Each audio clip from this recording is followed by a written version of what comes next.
안녕하세요. 다산에듀 원장 이채현입니다. 이번 시간부터 유도기에 대해서 공부하겠습니다.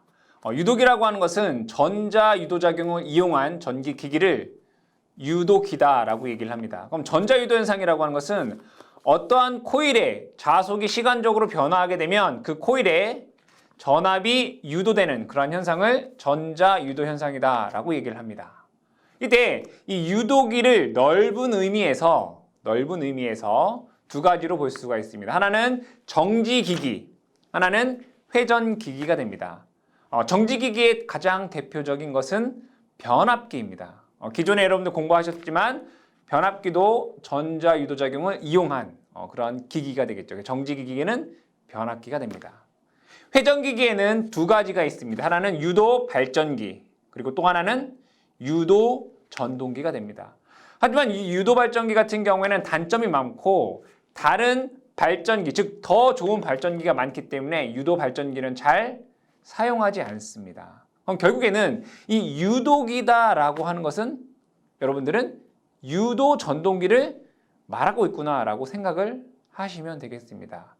이 유도 전동기 같은 경우에는 니콜라 테슬라가 발명을 했고, 이 유도 전동기는 구조가 간단하고 저렴하고 그리고 튼튼하기 때문에 산업용으로 많이 사용이 되고 있습니다. 그러면 이 유도 전동기 같은 경우도 전기에서 삼상이 있고 단상이 있습니다. 삼상 같은 경우에는 대용량으로 사용이 됩니다. 그래서 뭐 양수 펌프라든가 또는 뭐 컨베이어 벨트라든가 또는 뭐 방적기 뭐 이런 곳에 사용이 될 것이고, 단상 같은 경우에는 소형으로 사용이 됩니다. 소형으로는 여러분들 가정에서 사용하고 있는 냉장고, 뭐 세탁기, 뭐 소형 펌프 이런 곳에 사용이 된다. 즉 유도 전동기는 산업용이나 또는 가정용에서 아주 많이 널리 사용이 되고 있다라고 보시면 되고, 여러분들 보고 계신 전동기 대부분이 유도 전동기구나라고 생각하셔도 뭐 틀림은 없습니다. 그럼 이 유도 전동기에 대해서 알아보기 위해 원리와 구조를 이번 시간에 공부하겠습니다. 첫 번째로는 원리입니다. 유도 전동기의 원리. 원리라고 하는 것은 뭐 회전 원리가 뭐냐 이런 얘기가 되겠죠. 아까 얘기했듯이 얘는 무엇을 이용한다? 전자 유도 작용을 이용한다. 전자 유도 작용. 그때 자, 아라고의 원판을 보겠습니다.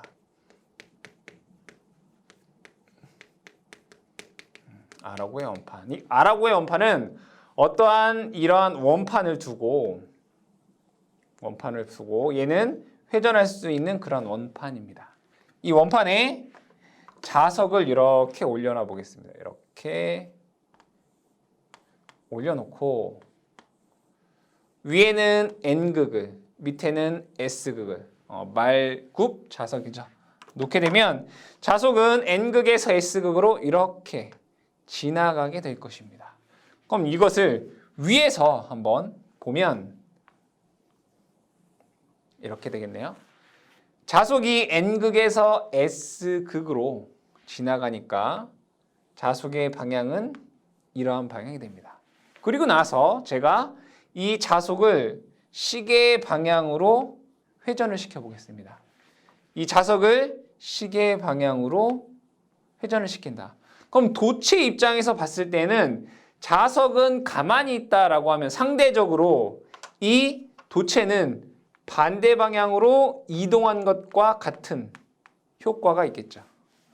그러면 자속이 변화하고 힘을 받는다면 여기에는 전압이 유도가 될 것입니다. 이 전압 유도는 플레밍의 오른손 법칙이 되겠죠. 자속은 들어가고 힘은 위쪽 방향으로, 전류는 유도기 전력은 이 원의 안쪽 방향으로 작용을 하게 됩니다. 이렇게 말이죠. 전류 I가.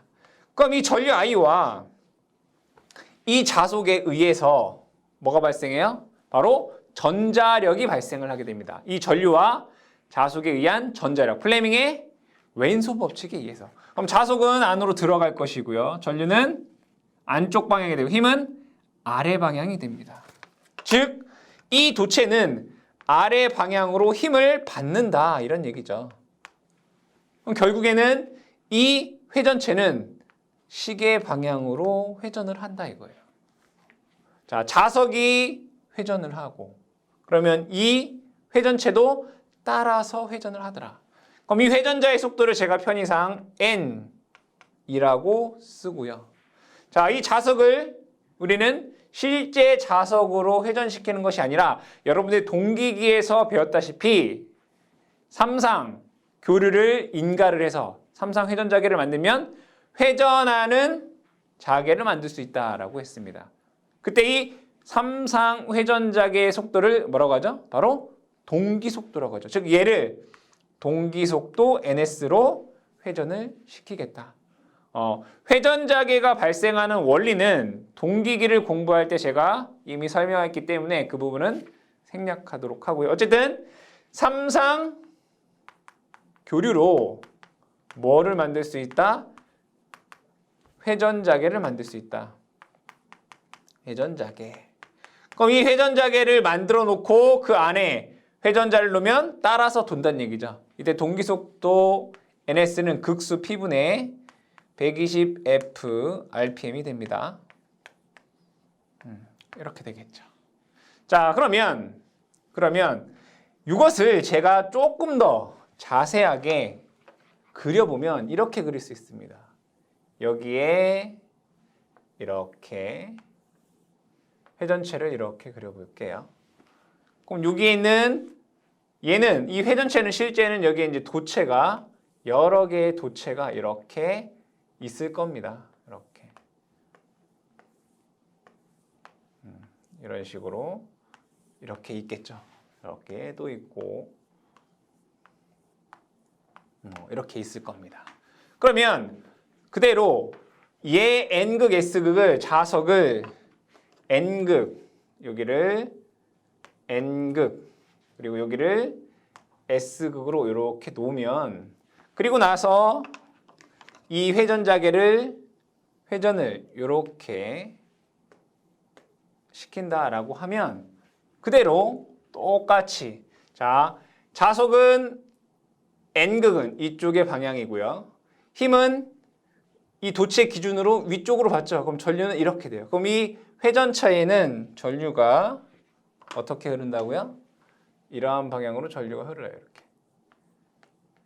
그렇죠? 얘는 반대쪽은 뭐 이러한 방향으로 전류가 흐르게 되겠죠.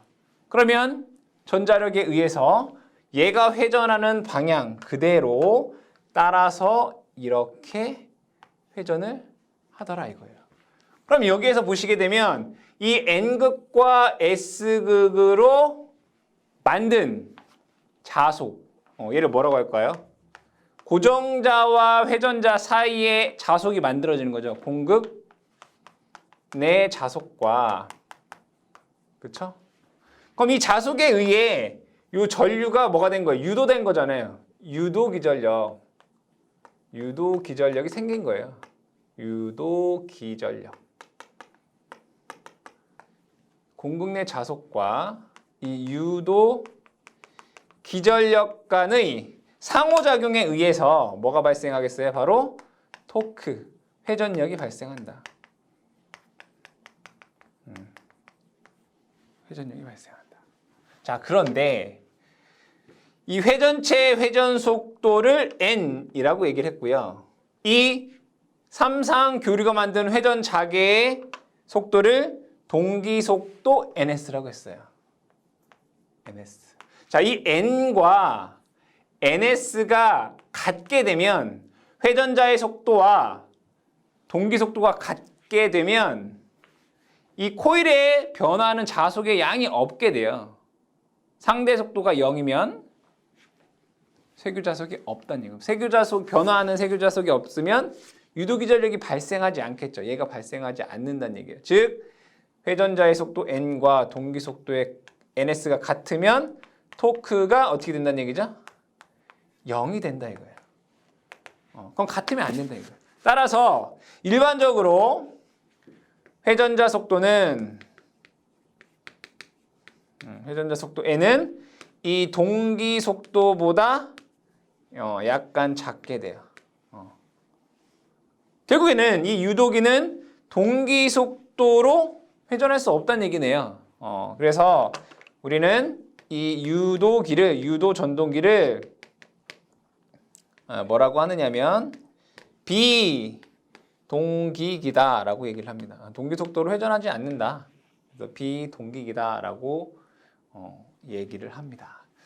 첫 번째는 우리가 유도 전동기에 대한 원리, 아라고의 원판, 전자유도 현상을 전자유도 작용을 이용한 것이다.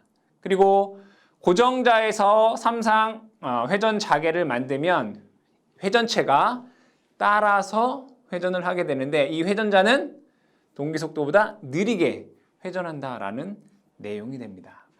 두 번째는 이 유도 전동기의 구조에 대해서 알아보겠습니다.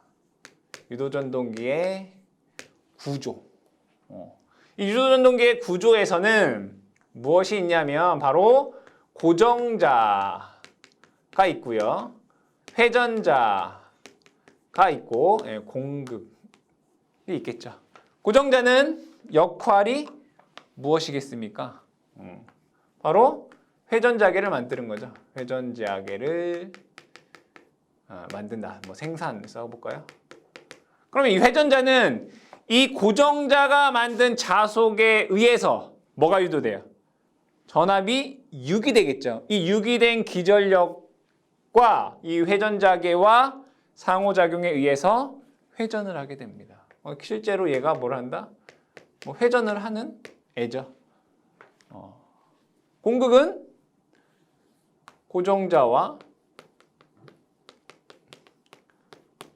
회전자 사이죠. 회전자 사이가 됩니다. 공극은 고정자와 회전자 사이. 근데 이 유도기의 이 공극의 특징 간단한 거를 하나 보게 되면 유도 전동기 같은 경우에는 다른 전동기, 직류 전동기보다 공극이 좁고 균일하다라고 하는 특징이 있습니다. 이런 특징이 있다라는 거 기억을 해두시고요. 자, 그럼 고정자부터 한번 보겠습니다. 첫 번째 고정자. 고정자는 회전자개를 만든다라고 되어 있습니다. 얘는 철심과 뭘로 구성이 되어 있을까요? 권선으로 구성이 되어 있겠죠. 그럼 이 철심은 철선을 줄이기 위해 규소강판 성층을 합니다. 강판 성층 이렇게 얘기를 하고요. 권선은 일반적으로 우리가 유도전동기에 뭘 많이 쓴다? 삼상을 사용한다라고 했어요. 삼상을 사용하니까 권선도 삼상으로 결선을 하겠죠.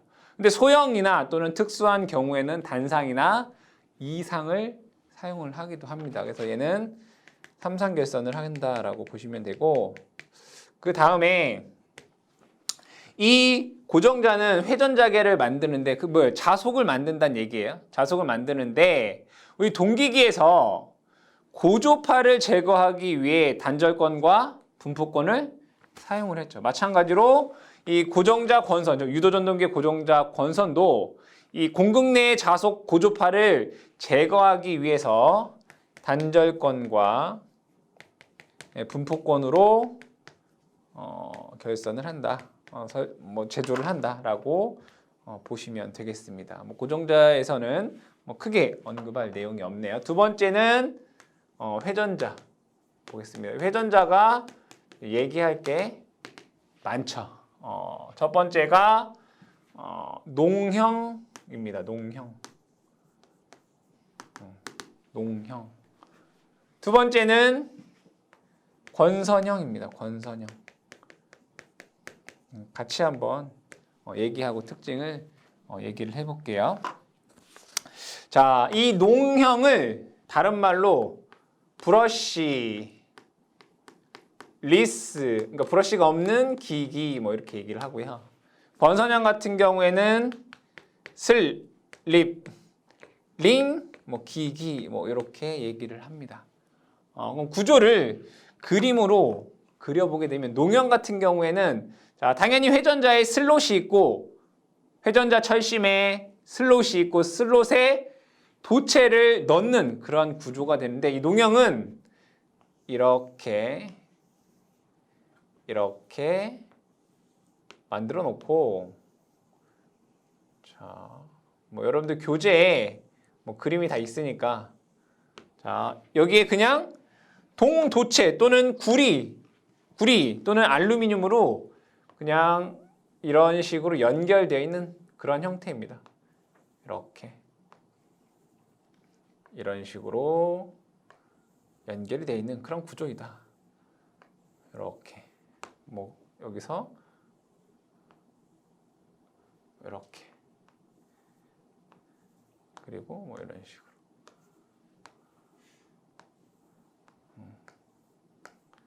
이렇게 연결되어 있는 그런 구조예요.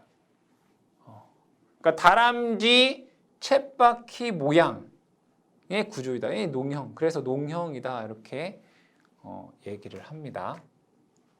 권선형 같은 경우에는 이 고정자의 권선과 동일하게 코일로 감아 놓은 형태입니다. 그래서 그려보면 이 회전자를 어떻게 한다? 그냥 코일로 되어 있어요. 코일로. 이런 식으로. 근데 얘는 Y 결선이 되어 있습니다. 무슨 결선? Y 결선. 이렇게. 그리고 나서 자, 여기에 분명히 회전자가 이렇게 있을 거예요. 여기에는 슬립링이라는 게 있어요. 슬립링. 이런 식으로. Y 결선이니까 하나, 둘, 세 개가 있으니까 얘도 몇 개가 있어요? 세 개가 이렇게 있어야 되겠죠? 이런 식으로 똑같이 회전을 해야 되니까 이렇게 되는 겁니다. 그리고 나서 얘를 하나는 여기에 연결을 하고요. 또 하나는 다른 색으로 할까요? 여기에 연결을 하고요. 또 하나는 여기에 이렇게 연결이 됩니다. 이렇게.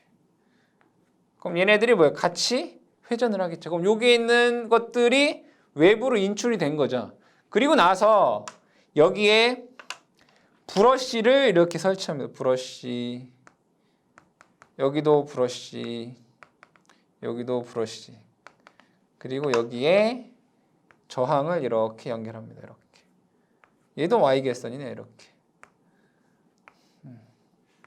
가변저항. 이 가변저항을 통해서 무엇을 할 수 있을까요? 얘를 이제 회전자 2차 저항이라고 하는데 이 가변저항을 통해서 기동이라든가 속도 특성을 변화시킬 수 있다. 이런 얘기죠. 자, 그러면 뭐 모양은 이렇게 되어 있는데 각각에 대한 특징을 한번 알아보겠습니다. 자, 이 농형 같은 경우에는 구조가 간단하다. 그죠? 딱 봐도 여러분들이 구조가 간단하다. 대신에 기동 전류가 커요. 전동기에서 기동 전류가 큰 건 좋은 건가요? 나쁜 건가요? 나쁜 거죠. 그리고 기동 토크가 작아요. 농형 같은 경우에. 그럼 기동 전류는 크고 기동 토크는 작다. 그럼 어디에 쓸 수 있는 거예요? 중소형에 쓸 수 있어요. 중소형 전동기에 사용이 된다. 이렇게 쓸 수 있단 말이에요. 농형 회전자 같은 경우에는 구조가 간단하다. 근데 기동 전류는 크고 기동 토크가 작더라 이거예요. 그래서 중소형 전동기에 사용이 돼요. 근데 이 기동 토크가 작은 것을 개선한 것이 뭐 이런 특수 유도 전동기에 나오는 뭐 이중 농형이라든가 또는 뭐 딥슬롯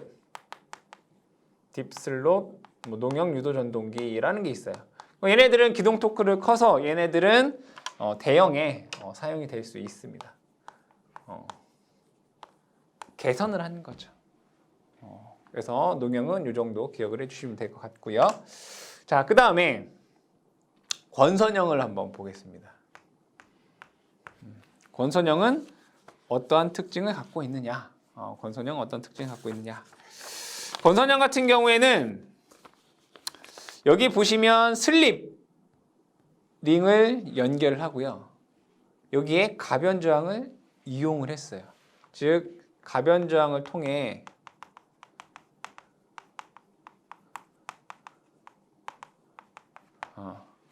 기동이라든가 속도 제어가 가능하다. 그 다음에 여기 보면 슬립 링이랑 이 브러쉬 사이에 뭐가 생겼어요? 마찰이 생기겠죠.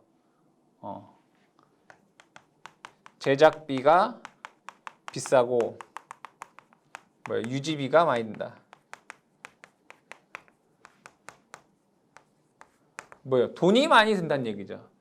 이런 거 같은 경우에는 어떤 제어하기는 편하지만 돈이 많이 들어요. 그래서 얘는 어디에 쓰냐면 대형 또는 중형, 중대형 전동기로 쓴다. 중대형에 사용이 된다라고 하는 특징이 있습니다. 특징이 있다. 자, 농형에서 한 가지 더 추가적으로 얘기를 해보면 얘의 단점 중에 하나는 뭐냐면, 자, 얘가 회전하게 되면 지금 제가 구조에서 이 농형 전동기 구조에서 뭐예요? 공극의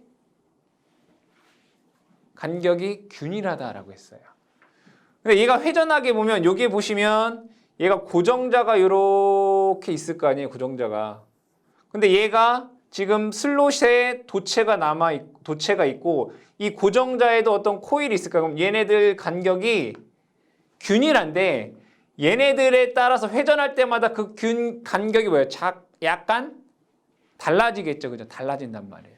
그래서 얘는 회전할 때마다 회전 시 공극이 약간씩 달라져요. 그 얘기는 뭐냐면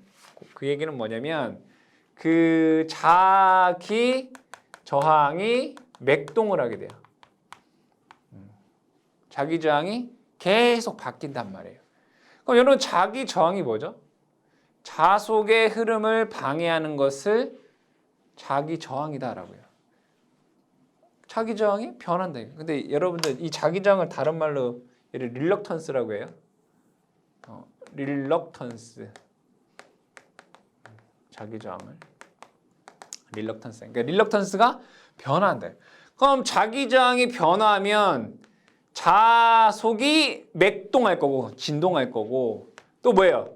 여자 전류도 즉 자속을 만드는 전류도 진동할 거고 또 뭐도 진동할까요? 토크도 진동해요.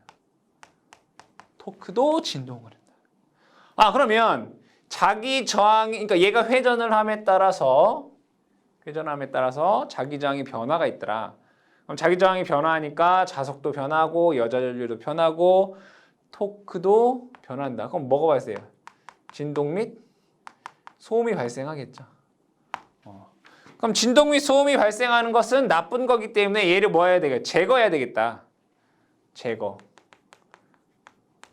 방지 대책인 거죠. 그랬을 때 가장 좋은 것은 여기에 있는 슬롯 수를 증가시키면 돼요. 슬롯의 수를 증가시키면 된다. 근데 여러분 슬롯의 수를 증가시킨다는 얘기는 얘가 촘촘해진다는 얘기잖아요. 그죠? 슬롯의 수를 증가시킨다는 건 얘네들이 촘촘해진다는 얘기예요. 그럼 어떤 문제가 있을까요? 고가가 되는 거죠. 만들기가 어려워지니까. 그래서 슬롯을 높이는 것은 돈이 많이 들고 한계가 있어요. 그런데 보니까 얘를 원래는 얘가 이렇게 되어 있는데 얘를 비스듬히 이렇게 만드는 거예요. 이렇게. 얘를 한 칸씩 밀려서 이렇게 비스듬히 얘도 마찬가지로 비스듬히 이렇게 만드는 거예요. 이렇게 비스듬히 만드니까 자기 저항이 비슷해지더라. 자기 저항의 변동이 줄어들더라 이거예요. 그러면 진동 및 소음도 줄어들더라 이거예요. 그러니까 이거 뭐라고 하냐면 얘를 스크류드 슬롯이라고 해요. 우리나라 말로 하면 경사슬롯. 요 경사슬롯을 사용하면 진동 및 소음이 줄어들 수 있더라. 그러니까 슬롯을 높이거나 또는 스크리드 슬롯, 즉 경사슬롯을 쓰면 진동 및 소음을 감소할 수 있다라고 하는 그런 방법이 있다라는 거 기억을 해 두시기 바랍니다. 그럼 세 번째로는 공극에 대해서 얘기하겠습니다. 세 번째, 공극.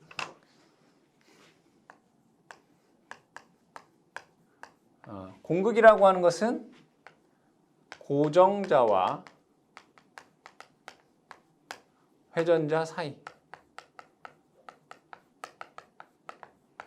우리는 공극이다 라고 얘기를 합니다. 자, 유도전동기의 특징을 보니까 여러분들, 자, 동기기하고 유도전동기를 비교해 볼게요. 동기기 같은 경우에는 자속을 만드는 뭐가 필요해요? 직류 여자기가 필요해요. 그죠? 직류 여자기. 계자를 만드는. 근데 유도전동기는 계자라는 게 없어요. 그래서 자, 얘는 여자 전류라는 여자 전류를 만드는 외부 전원이 없기 때문에, 즉 삼상 전원에서 여자 전류가 흘러야 돼요. 그죠? 삼상 전원에 여자 전류가 흐른다고요. 삼상 전원으로부터 여자 전류가 흐른다. 그럼 이 여자 전류가 뭐죠, 여러분들? 철손 전류와 자화 전류, 자속을 만드는 전류예요. 근데 자속을 만드는 전류는 전압보다 위상이 90도 느려요. 그렇죠? 그럼 결국에는 얘는 무조건 지상 전류를 포함한다 이거예요. 지상 전류를 포함한다는 얘기는 역률이 1이 아니란 얘기죠. 보통 역률이 0.8 이상 정도가 되고요. 역률이에요, 이거. 역률이 0.8 이상 정도가 되는데, 경부하에서는 조금 더 역률이 더 나빠져요. 경부하 시 역률이 감소한다. 역률이 작다. 그럼 얘를 역률을 높이기 위해서는 이거 볼게요. 자, 여러분들 유도전동기는 뭐와 같다고 했죠? 변압기랑 같다고 해서 등가위로도 변압기랑 같다는 얘기예요. 이렇게. 그럼 얘를 이렇게 보게 되면 여기에 흐르는 게 철손 전류, 여기에 흐르는 게 자화 전류 이렇게 되겠죠. 그럼 얘를 보게 되면 여기에 전압을 제가 편의상 V1이라고 보겠습니다. 그럼 자화 전류 I 파이는, 여기는 유도성 리액턴스는 X, M 이렇게 써볼게요. X M분의 전압 V1 이렇게 될 거고요. 얘는 오메가 LM분의 V1 뭐 이렇게 한번 적어볼게요. 여기에서 어쨌든 지상전류가 흐른다는 얘기예요. 지상전류가 흐르는데 이 자화전류가 커버리면 역률이 나빠지는 거잖아요. 그러면 역률을 좋게 하려면 이 자화전류가 작아야 돼요. 역률을 좋게 하려면 이 자화전류가 작아야 돼요. 그럼 자화전류가 작으려면 얘가 커야 되잖아요. 근데 얘를 우리는 뭐라고 하냐면 자화 리액턴스라고 해요. 그러니까 자화 리액턴스가 커야 돼요. 여기다 적어볼게요. 역률을 증가하기 위해, 역률을 뭐하기 위해? 증가하기 위해 자화 리액턴스가 커야 된다는 얘기예요.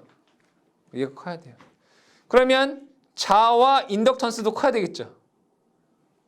얘 L의 값이 커야 되잖아요. 자화 인덕턴스.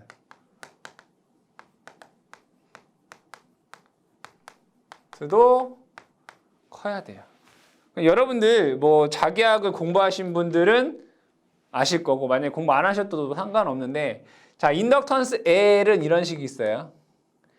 L분의 뮤 S N제곱이라는 게 이런 식이 있어요. 근데 여기에서 보게 되면 요 L이라고 하는 게 자로의 길이에요. 자로의 길이. 자로의 길이면 자속이 지나가는 길의 길이란 말이에요. 그럼 유도전동기에서 요 자로의 길이는 어떤 길이가 될까요? 바로 공극의 길이가 되겠죠. 왜? 고정자에서 만든 자속이 회전자로 가는 거잖아요.